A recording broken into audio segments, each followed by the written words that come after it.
여러분 안녕하십니까? 마하나임 뉴스입니다. 제가 동탄 명성교회 정병진 목사, 정법연 목사에 대해서 한 2번 정도 방송을 했었죠. 많은 분들이 이제 폭발적으로 시청을 하시고요. 또 많은 분들께서 댓글도 남겨주시고 또 몰랐던 부분에 대해서 말씀을 해주셔서 감사하다, 새롭게 깨달았다, 이런 분들이 상당히 많습니다. 그리고 어떤 분들은 말도 안 되는 얘기를 하지 마, 너나 잘해, 이런 분들도 계시고 말이죠. 그리고는 정병진 목사의 영향을 받아서 그런지 켈빈주의는 이단 사상이다, 성도의 견인 교리를 반대한다. 견인 교리 뭔지 아시죠 여러분? 교리, 한번 구원받은 자는 하나님께서 끝까지 인도하신다, 견인해서 간다, 그거죠. 켈빈 교리의 아주 핵심 교리를 볼 수 있습니다. 이것이 이제 장로교의 기본적인 교리죠. 만약에 정병진 목사께서, 정법의 목사께서 켈빈주의와 이 성도의 견인 교리를 반대한다면은 그분은 장로교에서 목회를 하면 되지 않습니다. 이분은 예장통합 소속이죠. 경기노회인가요? 어디 노회입니까? 거기 소속이라고 그랬습니다. 자, 여러분, 물론 이제 감리교나 다른 교단에서는 존 웨슬리라든가 감리교는 켈빈과는 좀 다른 어떤 것을 가지고 계시죠. 그래도 가장 기본적인 것은 오직 성경입니다. 우리는 모든 것을 평가할 때에 오직 성경, 말씀을 바탕으로 해야 되는 것입니다. 우리가 천국을 가든 무엇은 하더라도 가장 기준이 복음이 돼야 되는 것이죠. 자, 끝없는 회개를 해야 된다. 이게 잘못된 것이죠. 물론 행함이 없는 믿음은 죽은 믿음이다, 이거 동의를 합니다. 그렇지만 그 행함보다도 더 중요한 것이 예수님께서 십자가에 못 박혀서 돌아가셔서 우리가 주의 이름을 부르는 자는 다 구원을 받는다는 것, 이것이 이제 형벌적 대속론이죠. 세계 모든 인류를 통해서 대표적으로 예수님께서 하나님께 형벌로서 죽음을 당하고 그것을 믿는 자는 구원을 받는다, 이것이 우리 기독교의 가장 기본적인 교리입니다. 이 교리에서 벗어나서 말이죠, 내가 회개를 하고 내가 뭔가 행해야만이 구원받는다, 그런 것은 인간의 공로가 들어가는 것이죠. 전적으로 예수님의 공로에 의해서 우리가 천국 가는 것입니다. 그리고 말이죠, 그럼 행함이 없어도 천국 가느냐, 이렇게 이제 묻는 분들이 계시는데요, 진정으로 주 안에서 거듭나고 하나님, 예수님, 성령님을 믿는다면은 절대로 행함에서 뒤떨어지지 않습니다. 잘못 행한 것은 반드시 회개를 하도록 되어 있죠. 회개가 없는 것은 바로 처음부터 구원을 받지 않은 사람이다, 이렇게 얘기를 할 수가 있습니다. 그래서 정병진 목사님, 정법의 목사가 회개해야 천국 간다는 것이 아니라 기본적으로 강조해야 될 것이, 여러분, 거듭나야 됩니다. 예수님을 구세주로 받아들여야 됩니다. 이렇게 해야 되는 것이 원칙이죠. 예수님을 우리의 구세주로 받아들이면은, 기본적으로 거듭나면은 당연히 죄가 밝히 보이니까 회개할 수밖에 없고 점점 죄를 짓는 빈도가 줄어드는 것이죠. 그렇지 않습니까 여러분? 그래서 복음을 벗어난 어떤 행위, 그것은 옳지가 않습니다. 마르틴 루터가 그랬죠.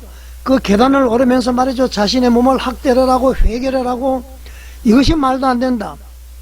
의인은 믿음으로 말미암아 살리라, 이 말씀을 발견해서 말이죠, 그래서 믿음으로 구원받는다는 것을 기본적으로 해서 말이죠, 가톨릭의 모든 것을 깨어버린 것 아닙니까? 그래서 프로테스탄트, 저항, 기독교 기본적인 어떤 그 체제에서 저항한다, 그런 것이죠. 자, 여러분, 그래서 오늘은 말이죠, 어떤 그 정병진 목사를 비판하거나 이런 문제가 아니라 많은 분들이 지금 이야기를 하고 있는, 무언가 예수님 복음 외에 무엇을 강조하는 사람들은요, 성도들을 올가매기 위한 하나의 그렇게 가스라이팅으로 보면 될 것 같습니다. 회개해야 된다 그러면 계속 강조를 하고 말이죠, 회개문을 작성해라, 150번 회개를 하게 되면은 뭔가 진리가 보인다, 그런 것이 어디가 있습니까 여러분? 그리고 정병진 목사는 신사도 운동을 반대한다고 되어 있죠. 신사도 운동은 말이죠, 기적과 치유의 은사, 모든 초대교회에 나타났던 것, 그 초대교회 내용과 지금은 다르죠, 그러죠? 이걸 배격한다 그러면서도 이번 내용을 보게 되면 그것을 따르는 경향을 볼 수가 있습니다. 제가 지난번도 얘기했었죠. 그래서 이 모든 것을 바탕으로 오늘 말이죠, 이 정병진 목사님 뿐만 아니라 이런 그 성도들, 교권주의에 물든 사람들, 뭔가 성도들을 통제를 해서 자기 생각대로 끌고 가려는, 복음이 아니라 말이죠, 이런 분들의 그 신학적 문제, 그리고 교리적인 왜곡을 오직 성경의 기준으로 한번 검증을 해보겠습니다. 다시 한번 말씀을 드립니다만은 이 방송의 목적은 비난이 아니에요. 무엇 때문에 그렇습니까? 바로 성도들의 신앙의 분별성과 성도들을 보호하기 위해서, 그리고 성도들의 자각을 위해서 이 방송을 하는 것입니다. 자, 여러분, 요즘 목회자들, 신뢰할 수 있는 목회자들도 많습니다만은 이 직업적으로 하는 분들이 상당히 많습니다. 우리가 영적 분별력을 가지면은, 저는 말이죠, 신학을 전공 안 했습니다만은 신학은 사람이 만든 학문 아닙니까? 물론 성령님의 감동하심으로 이렇게 신학을 정립을 체계를 만들었다고 그러지만은 누구든지 말이죠, 하나님과 직접 대화하고 예수님의 이름으로 기도할 수가 있습니다. 순간순간 말씀을 보면은 레마의 말씀, 하나님의 영적으로 우리에게 들려주고 있지 않습니까? 그렇다고 해서 하나님과 직통 계시를 한다, 직접 음성을 듣는다, 그런 것은 아니에요. 자, 오해는 하지 마시고 말이죠, 오로지 신앙의 분별을 위해서, 우리가 성도들이 말이죠, 신앙이라는 것은 믿고 바라보는 것인데 하나님과 저 천국을 바라보고 있지 않습니까? 그래서 말이죠, 허리띠를 졸라매고 헌금을 하고요, 모이기에 힘쓰고 말이죠, 막 그렇게 합니다. 그런데 잘못된 그런 행위를 하면은 고생만 실컷 하게 되는 것이죠. 본질을 알아야 되는 것입니다. 그래서 신앙의 분별성을 위해서, 또 성도들을 보호하기 위해서 제가 드리는 말씀이기 때문에 오해는 하지 마시기 바랍니다. 자, 도표를 보면서 한번 말씀을 드리겠습니다. 자, 여러분, 교회의 기준은 말이죠, 무엇이 돼야 됩니까? 오직 성경입니다. 담임 목사가 되어서도 안 되죠. 교회의 체계가 되어서도 안 됩니다. 그리고 성경 공부가 되어서도 안 돼요. 구역도 아니고 말이죠, 예배도 아니에요. 교회의 기준은 only Bible, 오직 성경입니다. 그리고 말이죠, 우리는 기독교는 이제 체험의 종교라고 그러지만은 이 체험도 계시도 있을 수 있지만은 말이죠, 그 모든 것은 바로 성경 아래에 있어야 됩니다. 체험이 성경보다 위에 들어가면은, 계시가 성경 위에 올라가면은 그것이 바로 이단의 출발로 볼 수가 있습니다. 자, 여러분, 만약에 말이죠, 인간의 경험과 계시가 말씀을 넘어서게 되면은 그때부터 교회는 바로 위험해지는 것이죠. 아까 조금 전에 얘기했습니다만 그것이 바로 말이죠, 모든 이단의 출발점이 되는 것입니다. 오직 성경 잊어버리시면 안 됩니다. 오직 성경을 강조하지 않고 말이죠, 체험과 계시를 남발하는 교회는 여러분들 경계를 하셔야 됩니다. 자, 그 다음에 말이죠, 많은 이단들이 이렇게 말을 하고 있죠. 하나님이 내게 직접 말씀하셨다. 하나님이 내게 직접 말씀하셨다. 자, 그렇지만 성경은 분명히 히브리서 1장 1절 2절에서 이렇게 말씀을 합니다. 이 마지막 날에는 아들을 통하여 말씀하셨다. 이게 어떤 뜻이죠, 여러분? 자, 이미 성경으로 말이죠, 성경으로는 이것을 보면 계시는 완결이 되었다, 이렇게 볼 수가 있습니다. 아들을 통해서 말씀하셨다. 그 아들이 누구죠? 예수 그리스도 아닙니까? 예수 그리스도께서 십자가에 못 박혀서 돌아가셨어요. 이 세상에는 영적으로는 말이죠, 성령이 역사하지만 예수님은 벌써 천국에 가신 것이죠. 다 완결이 됐습니다. 예수님 복음에서 모든 계시는 다 완결이 된 것이에요. 자, 이후에 목사님이나 성도님이나 저나 여러분 사람들을 통해서 일어나는 계시는, 계시라는 것이 뭐죠? 열어서 보여준다. 열개자 보일 시지 아닙니까? 열어서 보여준다. 이 계시는 검증되지 않은 일종의 사적인 주장일 뿐이다. 이렇게 이제 감히 말씀을 드릴 수가 있습니다.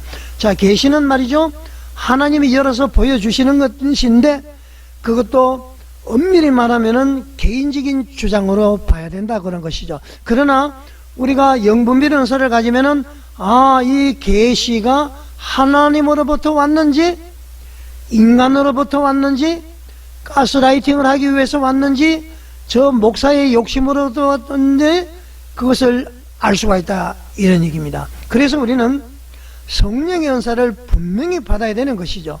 자, 여러분들 이해가 되시죠? 자, 여러분, 이 계시를 통해서 말이죠, 자, 비밀 해석을 받았다, 새로운 계시를 받았다. 우리만 알고 있는 진리다. 자, 이런 표현은 말이죠, 언제나 교회를 분열을 시킵니다. 비밀 해석, 비밀을 풀어줬다. 하나님이 나에게 비밀을 풀어줬다. 새로운 계시를 받았다. 우리만 아는 진리다. 이런 표현은 교회를 분열시킨다고 그러죠. 자, 고린도전서 4장 6절은 이렇게 경고를 합니다. 기록된 말씀 밖으로 넘어가지 말라. 그러니까 말씀, 성경 외에 어떠한 얘기도 하지 말라, 그런 얘기입니다. 자, 여러분, 말씀 바깥의 신앙은, 성경 바깥의 신앙은 말이죠, 결국 무엇이죠? 사람 중심의 신앙으로 바뀐다, 그런 것입니다. 자, 여러분, 목사님의 설교 말씀도 열심히 듣고 들어야 되죠. 들어야 되지만은 중요한 것은 어떻습니까? 성경을 여러분들이 직접 읽으셔야 됩니다. 직접 읽다 보면 하나님께서 열어서 보여주시는 것이죠. 왜요?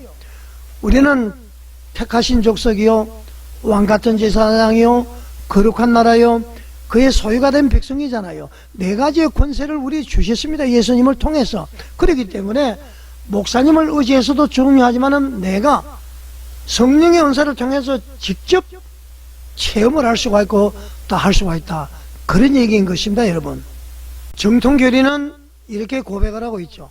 성부와 성자와 성령은 한 본질이지만은 세 위격이시다. 그러니까 본질은 말이죠, 하나님과 예수님과 성령은 같은 한 본질이지만은 세 위격으로서 위치해서 역사를 하신다, 그런 것이죠. 자, 이 삼위일체 교리죠. 이것을 우리가 무시하면은, 이 구별이 흐려지면은 양태론이라는 이단에 빠지는 것이죠. 그러니까 하나님의 한 분인데 때에 따라서 아버지로서, 아들로서, 성령으로서 변한다, 이렇게 보는 것이죠. 이 양태론은 이단입니다. 본질은 하나지만은 삼위로 역사하시는 것이 바로 삼위일체 교리죠. 이것이 기독교의 정통적인 교리입니다. 자, 여러분, 이것은 말이죠, 양태론은 성경에 말씀하시는 하나님이 아닌 것입니다. 여러분, 자, 나는 이런 체험을 했으니까 구원받았다. 여러분, 체험을 했으면 구원 받습니까? 꿈속에서 말이죠, 하늘나라 한번 갔다 오면 구원을 받습니까? 이것은 신앙이 아니라 체험 신앙입니다. 내가 죽을 병에서 고침을 받았다, 그래서 나는 구원받았다, 절대 그렇지 않습니다. 죽을 병에서 고침을 받았다고 해서 천국 가는 것이 아니라 말이죠, 예수님을 나의 구주로 믿고 받아들일 때에, 구세주로 받아들일 때에, 주의 이름을 부를 때에 구원을 받는 것입니다. 신앙이 아니라 말이죠, 체험 신앙을 가지면은 절대로 되지 않습니다. 성경은 우리에게 말씀하시고 계시죠. 믿음은 하나님의 선물이고 그 증거는 삶의 열매로 나타난다고 그랬습니다. 자, 그러니까 예수를 믿을 때에 천국을 가는데요, 그 믿음은 내가 갖는 것이 아니에요. 내가 갖는 것은 신념입니다. 신념. 신념은 믿어 의심치 않는 마음이죠. 믿음은 하나님께서 주시는 것이죠. 하나님께서 주시는 그 믿음을 가져야 천국 가는 것이지, 나의 믿어 의심치 않는 마음, 신념을 가지고는 절대로 천국 갈 수가 없죠. 그래서 믿음은 하나님의 선물이기 때문에 이 하나님의 선물을 받아야 되는 것입니다. 예수를 구주로 시인을 하고 받아들일 때에 하나님의 그 믿음을 주시는 것이죠. 자, 여러분, 하나님께서 주신 선물을 받은 분들은 그 증거가 삶의 열매로 나타나죠. 회개를 해야 천국 가는 것이 아니라 하나님으로부터 구원을 받은 자는 그 삶 자체가 바로 열매로 나타나기 때문에 죄를 지으면은 회개를 하는 것입니다. 이해가 되시죠, 여러분? 회개야 천국 가는 것이 아니라 말이죠. 자, 여러분, 구원은 감정이 아니라 복음 진리에 근거를 해야 되는 것입니다. 회개는 일종의 우리 기독교인으로서의 열매이지 말이죠, 구원의 증거가 될 수가 없는 것이죠. 그래서 우리는 말이죠, 내가 회개를 하고 내가 어떤 무언가 행위를 통해서 하는 것은 값싼 은혜, 그런 것이죠. 고린도전서 14장 29절은 이렇게 말씀을 하고 계십니다. 예언하는 자는 둘이나 셋이 말을 하고 다른 이들은 분별하라. 그 예언하는 자는 둘이나 셋이 말하고 말이죠, 말씀을 전가하는 것을 이렇게 하라, 그런 얘기입니다. 그리고 다른 사람들은 분별하라 그러는데요, 방언도 예언도 분별 없이 받아들이면 영적 혼란이 생기는 것이죠. 이해가 되시죠? 자, 우리가 주는 성령의 은사는 질서와 사랑 안에서 사용되어야 합니다. 검정을 거부하는 은사는 말이죠, 이미 위험한 것이죠. 예언의 은사도 한 번 할 것이 아니라 하나님께서 주시는 말씀을 해석하는 은사, 이 대단한 것이죠. 그렇지 않습니까? 자, 여러분, 우리는 말이죠, 이 비유풀이, 비밀 지식주의, 이것을 사실 경계를 해야 됩니다. 성경은 말이죠, 본문과 문맥 안에서 해석을 해야 됩니다. 외부의 것을 가지고 오면 되지 않습니다. 그래도 뭐 철학 사상을 가져오고 또 어떤 인문학을 가져오고 이걸 통해서 말이죠, 성경을 해석하면 절대 되지 않습니다. 성경은 본문과 그 본문 안에서의 문맥을 통해서 해석을 해야 되는 것입니다. 비유라든가 이 상징을 말이죠, 과도하게 해석을 하면은 영지주의적인 오류로 빠지게 됩니다. 영지주의 아시죠? 영과 육이 완전히 분리되고 육은 말이죠, 아주 타락한 존재로 예수님께서 성육신 하신 것을 부인을 하죠. 이거 잘못된 것입니다. 자, 여러분, 이것을 말이죠, 너무 그런 것을 강조하면 영지주의적인 오류로 빠지게 되죠. 교회의 전통과 교리의 울타리 안에서 말이죠, 균형 있게 말씀을 읽는 것이 바른 해석입니다. 성경은 그 성경 말씀과 문맥을 통해서 해석을 해야 된다, 그런 얘기입니다, 여러분. 자, 여러분, 자, 교회의 지도자도 말이죠, 교인도 모두 말씀 아래에 있습니다. 그러니까 목사님이나 장로님이나 누구도 말이죠, 다 말씀 아래에 있습니다. 성경 아래에 있습니다. 체험도 그렇고요. 이 우리가 교회에 대해서, 목사에 대해서, 장로에 대해서 이 비판하는 것을 말이죠, 죄악시하거나 이제 잘못된 것이다, 감히 목사에게 그럴 수 있어, 이거 터부죠. 잘못된 것입니다. 목사에게 대들면 저주를 받고 뭐 어쩌고 저쩌고 다 그거 말이죠, 이란 사상입니다. 자, 비판을 죄악시하거나 말이죠, 충성을 강요한다면은, 목사 개인에게 충성할 것을 강요한다면은 그것은 교회가 아니라 말이죠, 집단화된 권위주의 체제인 것입니다. 그건 교회라고 볼 수가 없는 것입니다. 기업체와 마찬가지입니다. 교회의 권위는 여러분 어떤 권위죠? 바로 말씀의 권위인 것입니다. 복음의 권위인 것입니다. 이것을 우리가 깨달아야 되는 것입니다.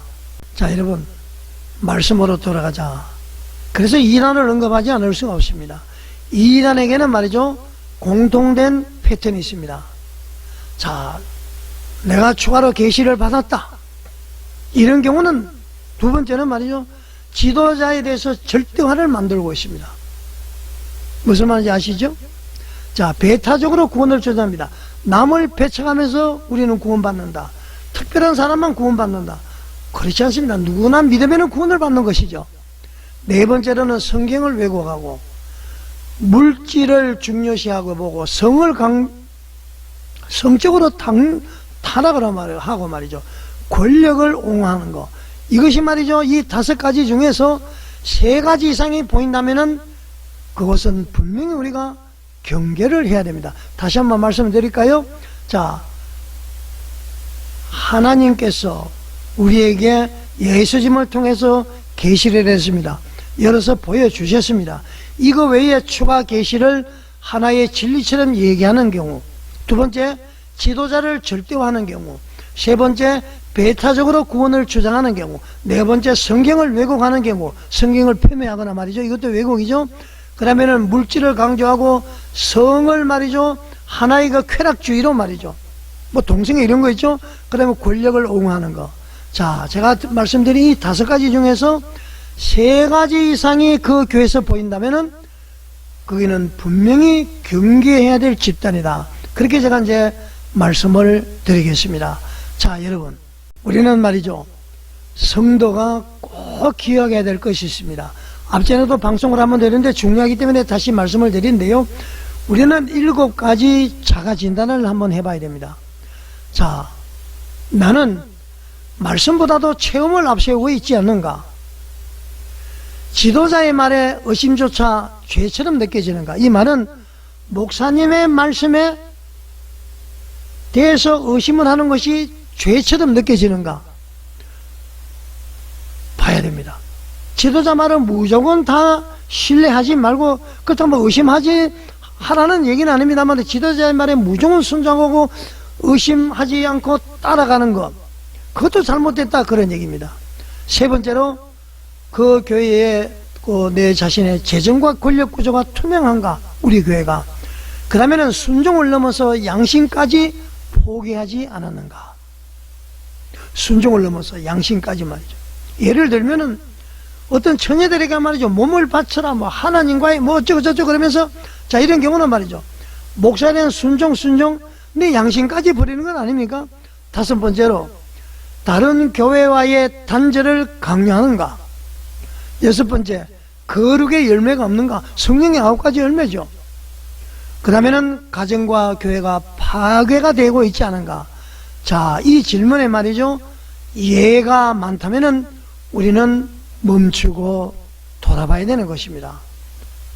자, 여러분, 오늘 우리가 해야 할 일은 단순합니다. 말씀으로 돌아가는 것이에요. 그것이 진짜 개혁이고 진짜 회복인 것입니다. 교회의 기준은 성경, 방법은 말이죠, 사랑 안에서 진리를 말하는 것입니다. 교회의 기준은 성경이 돼야 되고요, 그 표현의 방법은 사랑 안에서 진리를 말하는 것입니다. 성경을 기본으로 하지 않고 말이죠, 사랑 안에서 진리를 말하지 않는다면 그것은 우리가 위험한 집단이다, 그렇게 봐야 됩니다. 자, 지도자도 검증을 받고요, 목사님도 검증을 받고 장로도 검증을 받고 말이죠, 성도는 분별로서 지키는 교회, 그것이 하나님이 기뻐하시는 교회인 것입니다. 무조건 맹목적으로 목사의 말이라고 해서 무조건 순종하고 따라가는 것은 잘못된 것이죠. 성경은 그렇게 말씀하고 계시지 않습니다.